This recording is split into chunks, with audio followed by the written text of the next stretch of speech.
In today's video, we're going to be taking a deep dive look into NIO.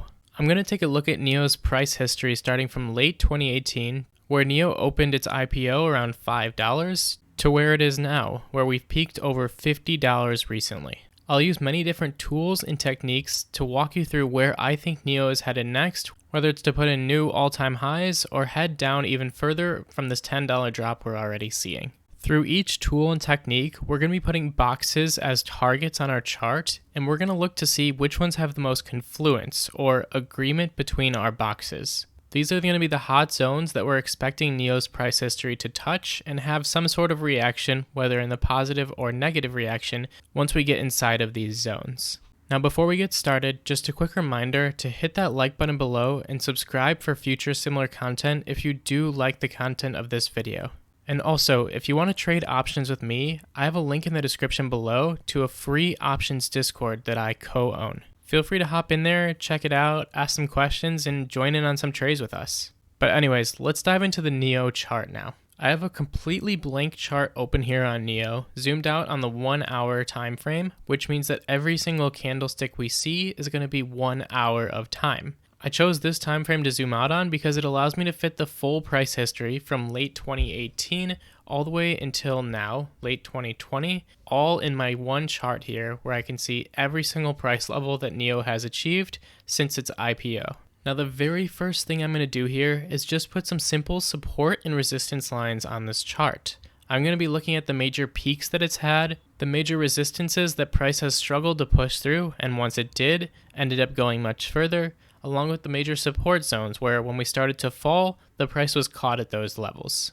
Let's go ahead and dive into some of these zones. Now starting all the way at the left side of the chart here, we spiked up from IPO from about $5 all the way up to about 13 or 14 in here. And this wick that we're seeing right there is of course going to be resistance in the future. That's the very first line I'm going to draw on my chart here, and then I'll continue forward from there. Now through the end of 2018 here and the first few months of 2019, we pretty much just went sideways. We traded in this range from about $8 down to about $6 here, which of course is a pretty wide range when you're that small of a number.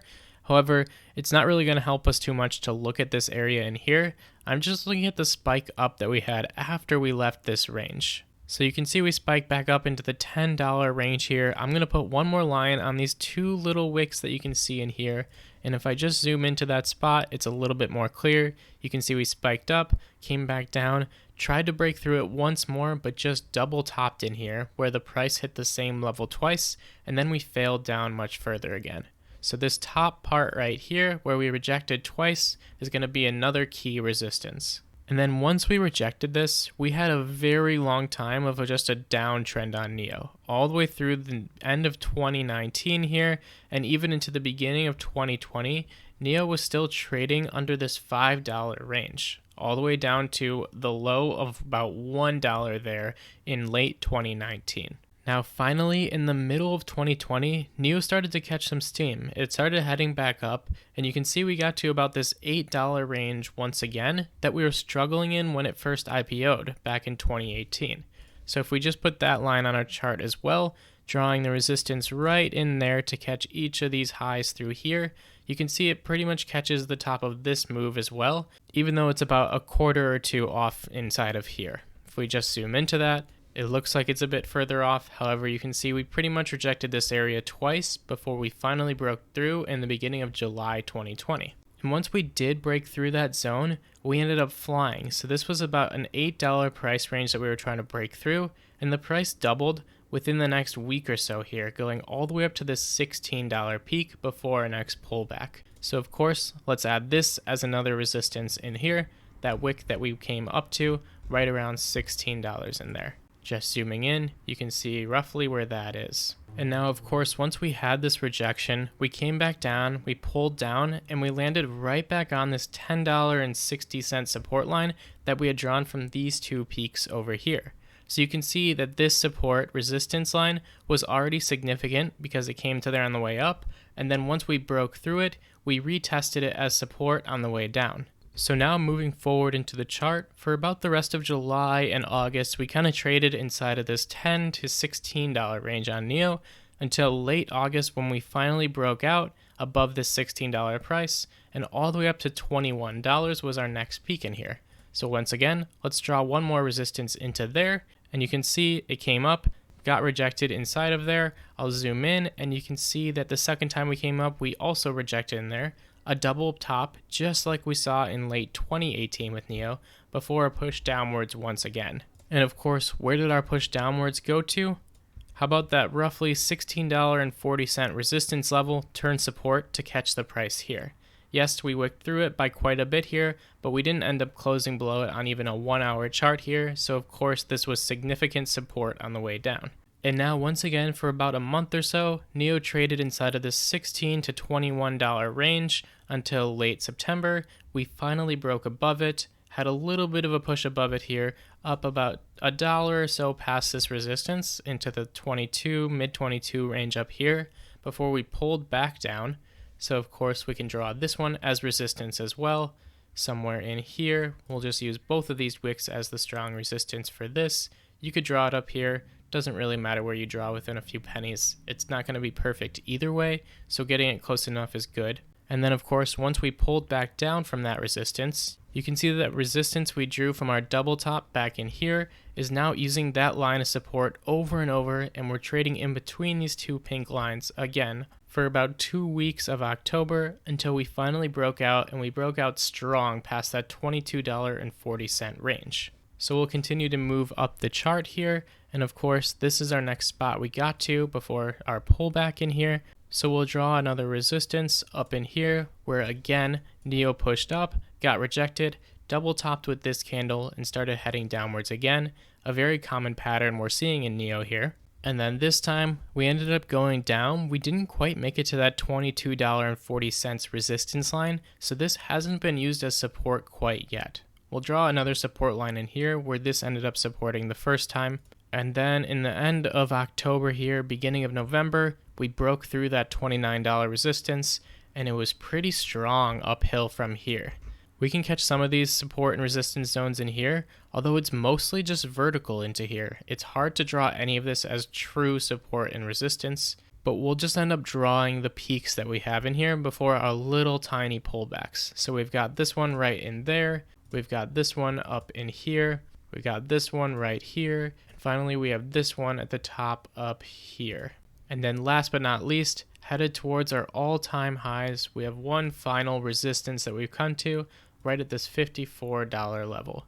And now we've pulled back. We actually ended up using that top resistance line around $45 here as support for just a second before we fell through that one, right through the next one, and we're almost down to that $40 support now. So if NIO continues to fall, we might expect some support at this $40 level. However, if we end up breaking through it, it looks like this $35 level would be the next spot where we would expect any sort of support to fall into NIO to help us out. The next small observation I want to make here is just zoomed in to where the top has potentially already happened. Now, of course, I'm looking at this in hindsight, so it might be obvious of what I'm predicting here, but if you just look at that top candle here, it's an extremely bearish candle on a 1 hour time frame here. We gap upwards, and then we put in this gravestone doji, where the wick of the candle is much larger than the body of the candle, and there is almost little to no wick below the candle itself. This is an extremely bearish signal, and once we had a red candle start to form that closed below that wick that happened with it, it would have been a really good sign to exit any sort of calls or long positions on NIO, as a downtrend was being signified pretty strongly with this candle. Now, of course, we've already seen a more than a $10 pullback from when this candle ended up closing, so this doesn't really help us too much in the future. We don't know how much further the downtrend is actually going to be. The next thing I like to put on the chart is some sort of geometry, and I like to start off with just some simple trend lines or parallel channels. However, if we just look at NIO here, the trend line upwards is so strong that it might actually be tough to catch any sort of trend line that makes sense on this chart. If we try to use any of the previous price data in here, for example this low, and try and connect it to any of these other lows, you can see that the trend line just wouldn't be steep enough at all, unless we were to go and skip it all the way up to this one right up here. Then maybe we've caught this into here. However, the geometry of this trend line doesn't really play too well all the way up through. We do get resistance in here and support in here. However, I think there's better options with this. I'm actually going to use this as a much more recent price history. So as I drew that out, you can see that this candle and all three of these candles are being supported by the same trend line into here. I'm going to start it at this wick into right there, which I'll zoom into this price action on and just start the trend line from here, catch these two wicks through here, and you can see that we've actually used this as support almost perfectly already with this green candle in here. So maybe this trend line is going to be good to hold our price going upwards. And if we were to see price break below this trend line, that might be a really good reason to take a short or put position on NIO. For now, I'm going to hide this trend line and we'll come back to it shortly. The other geometry tool I really like to use are pitchforks. So with a pitchfork, you need to click in 3 different places and try and find geometry that fits the market very well. Now again, if we try to use pivots that are in the past, the pitchfork's just really not going to be steep enough to catch the steepness of this move that we've made in since the late October through the first 2 weeks of November here. For example, if I try to draw a pitchfork from this pivot to this one, down to this one in here, you can see even on original, which is going to be our steepest pitchfork, it did frame the market really well all through when the price was inside of it. However, once we broke out, we're not even near this pitchfork anymore. We're going to have to use more local pivots in order to use a pitchfork in here. So I'll just keep moving up the chart. I'll try maybe this low in here with this high and this one inside of here. And once again, we're just breaking significantly above this. However, we are coming back to it pretty nicely. On our first bounce back at the top parallel of this pitchfork, this dark blue line, we used it as support in here twice, and the price ended up falling right to this level as well in our most recent drop where we supported the top of the pitchfork again. I'm going to draw our first confluence box into here, which is going to be where the median of this pitchfork meets this support line right in here, this $40 level that we drawn. If we were to come to this spot, we'd have both of these things in agreement that maybe we'd get some sort of bounce off of it. And for now, I'm going to hide this pitchfork as well. Let's try just one more pitchfork in here. We'll catch the low before a huge move upwards in here and click in one of these highs in here and then maybe into this low right in there. And that doesn't frame the market too well. Try playing around with the different variations of pitchforks. And I like how this one has held the market. We did break above it pretty significantly, but in our move back down, that lower parallel caught it really nicely so far. And it looks like this lower parallel is actually going to overlap with that trend line that we had drawn earlier. So again, I like how this looks on the chart. I don't need to keep it right now. Price is holding at this median line right now pretty significantly. So maybe if we can hold this, then we'll start heading towards new highs. I'm going to hide this from my chart for now, but keep it in mind for the future. The next tool I'm going to go forward with using is the Fibonacci Retracement tool. In order to use this, you'll click in 2 different places, and this will be projecting where a retracement might end up pulling back to. Some common zones we really like to see are the 50, which I'll have as my red line as you'll see, and the 618, which I'll have as my golden line. So just to show you an example, let's look back at a little bit of price history here and do a fib pull from this low into here to the high up here and see how it looks. So if we just expand this price history here, you can see how well respected each of the levels of this fib retracement pull are. We drew it from here up to here, and when we first came back down, this top 236 line that I have ended up being support for quite a while, and when we broke through, came back, used it as resistance only to come down to this 382, which we got rejected at first, broke through, and we're nearly at the 50 of this pull, the red line I have here, which is the most common zone for a retracement to come to. The other thing I like to have on the pitchfork are negative values. So you can see this green negative 236. This is the same distance as down from the top here where we have drawn to the 236 here, but flipped on top of itself. So we take this distance and we flip it onto itself for this green value. And this is one of my favorite targets to look when we're buying the long of this retracement. So a really common trade would be to enter this 50 here and target this green line here. And you can see that trade would have done pretty well had you caught it just before the 50 here. The second target I have here is this next blue line here, which is the negative 618. It's just this golden 618, a really common target that I look for, but flipped above just like this 236. And finally, my third target is this red -1 here. This full value of the retracement flipped on top of itself. Now, of course, in this pull, we've already broken above all three of these targets, so let's go ahead and try out a different fib retracement pull here. I'm going to use this next low in here, all the way to the top we had before any sort of real pullback, and just expand this as well. Now you can see we didn't come down to the 50, but we did make it basically to the 382 before heading upwards here, and this green target would have been a really good spot to exit the trade, as you can see. Yes, we went above it for one candle in here, however it was a really good target for a long on this trade, and a great exit it would have been. So now if we try to use our most recent low and our most recent high up here with a fib retracement pull, you can see we've already broken through all of the common levels in here, right through these and right through the 786 down to here. So while the 786 can be used as good support too, and maybe we did end up rejecting it and now we're headed upwards, it's more common that we see those middle values, that 50 and that 618.